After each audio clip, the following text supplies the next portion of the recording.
ใส่เกลือแป้งนัว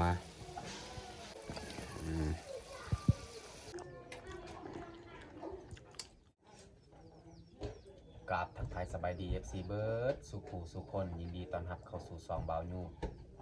วันนี้คอยกาบได้ออกไปใส่สิผ้าน้องแยกมีตี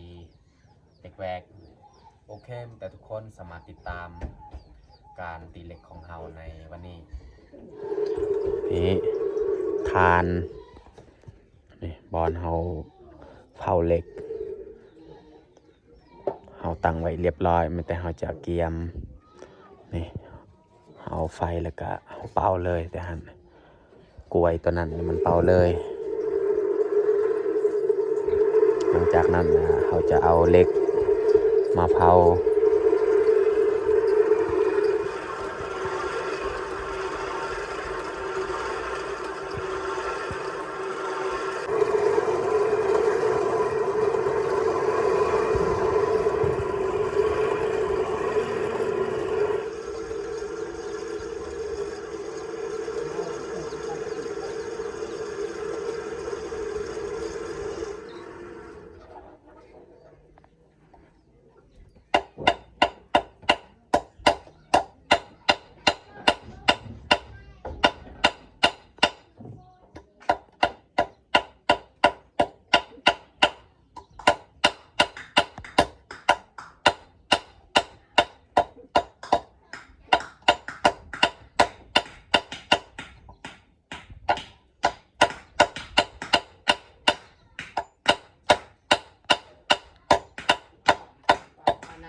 ดวงพมิตร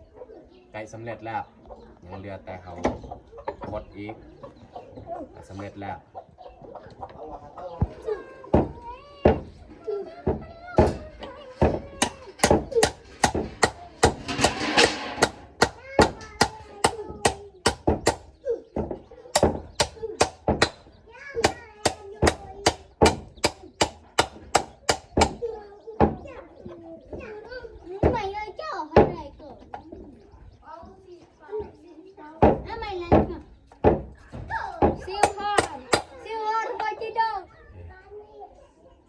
ดวงทมิตรก็สำเร็จเรียบร้อยแต่จะเอาดวงไม้อีกมาตีตัวนี้อีกเราจะเอาเลย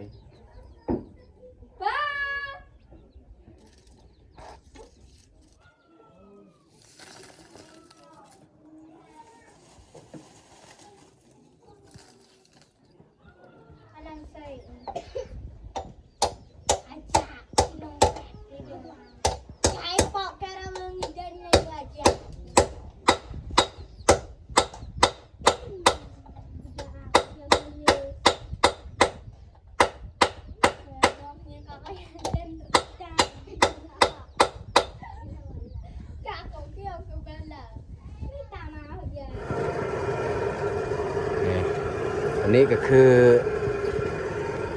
ดวงสุดท้ายแล้ว หลังจากเขาตีสำเร็จแล้วนี่เขาจะเผาอีกแล้วก็กะเหล็กเลย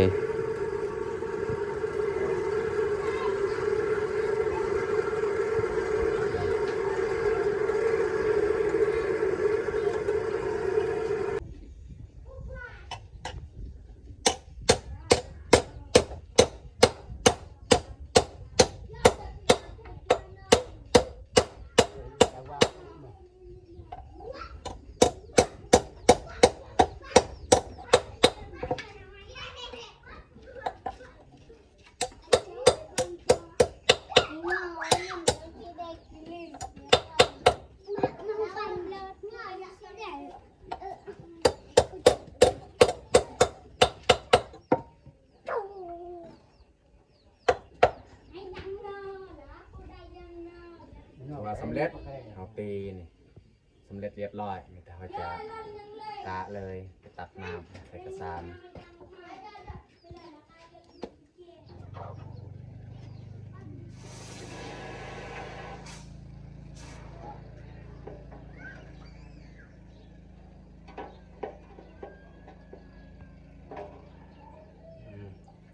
เรียบร้อย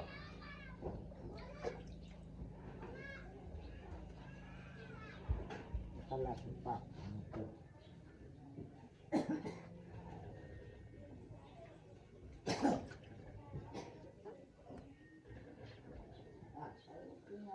เอาดวงไม้อีกนี่อีกเขา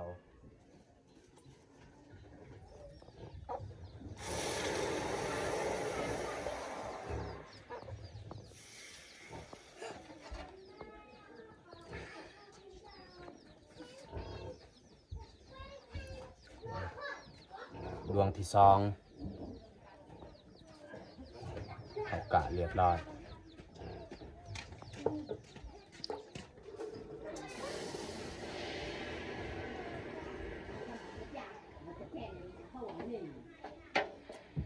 สำเร็จดวงสุดท้ายนี่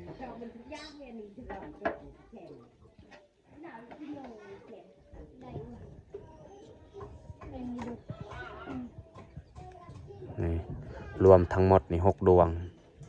ตอนนี้นี่เฮากะสำเร็จเรียบร้อยมีแต่สิเมียนขึ้นอีกอุปกรณ์ในการตีเหล็กเอาไปเมียนหลังจากเอาเมียนเครื่องเรียบร้อยนี่วันนี้นี่สิให้น้องแยกเป็นคนเฮ็ดของกินสำหรับอาหารเที่ยงนี่จะเอาหนังหมูนี่ที่เขาตากไว้เขาซอยไว้แล้วก็เขาล้างจากหน่อยจึงขั่วใส่ผักกาด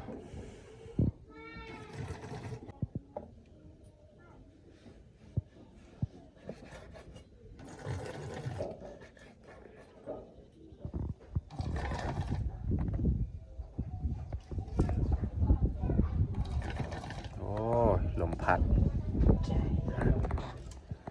มันดับอีก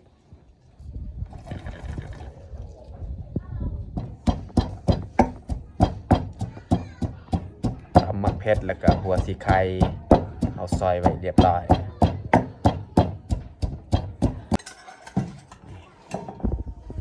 น้ำมันนี่ใส่เรียบร้อยเลยเอาเพชรกับหัวสีไข่ขวดเลย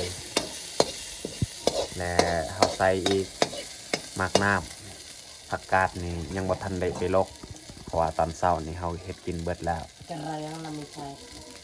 แล้วเฮาใส่ซีนอีกซีนนี่ค่อนข้างดำแต่ว่าเฮาล้างเรียบร้อยเพราะว่าเฮาปะอยู่ถึงกระดงเฮาไว้อยู่ถึงมันดำเบิดนะเฮาคั่วเรียบร้อยนี่เฮาใส่น้ำอีกหน่อยนึงเพื่อบ่ให้มันไหม้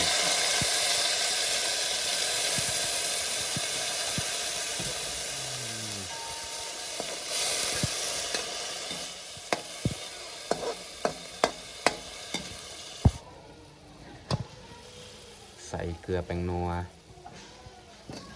เขาป่นแล้วอยู่นี่แหละใส่บอลเดียวแล้วจะใส่หมักน้ำเลย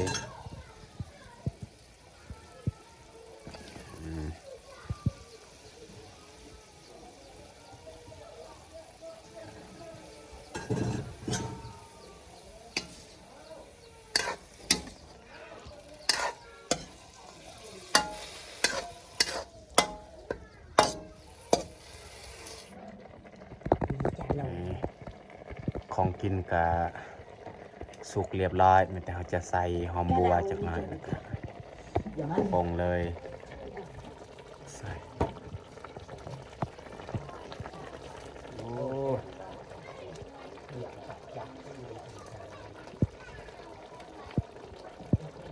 เรียบร้อยมันแต่เขาจะปรุงเลย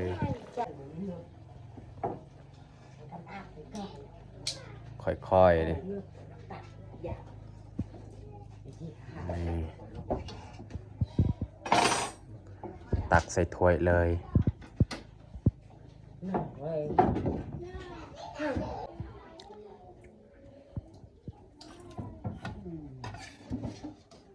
เรา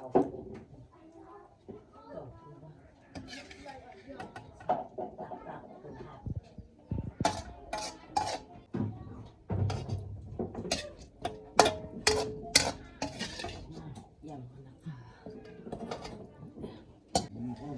นี่สำหรับของกินตอนเที่ยงก็สำเร็จเรียบร้อยซีนหมูคือกันตัวนี้ซีนที่พี่น้องเพิ่นแบ่งมาให้ เขาหันกลับแต่บ้านอื่นนี่ซีนหมูป่าเขาได้ ยังจังจัด มันแต่เขาสิจัดพากินข้าวเลย ตอนนี้เฮาก็ได้มานั่งร่วมพาแล้ว แต่จะลงมือกินข้าวเอามาทุกคนมากินข้าวเที่ยงนำกันไอ้ยับกับอาเต้ยนี่บ่อยู่บ้านพวกเพิ่นไปใส่เบ็ดตามห้วย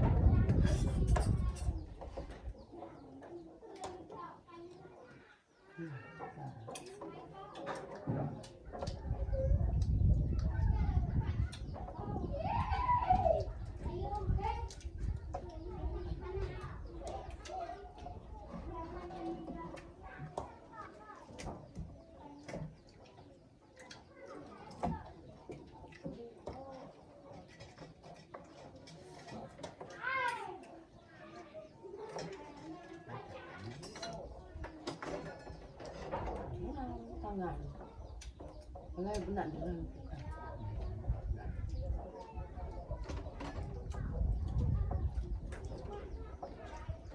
แต่ไปจุดอับก็ได้มาต่อ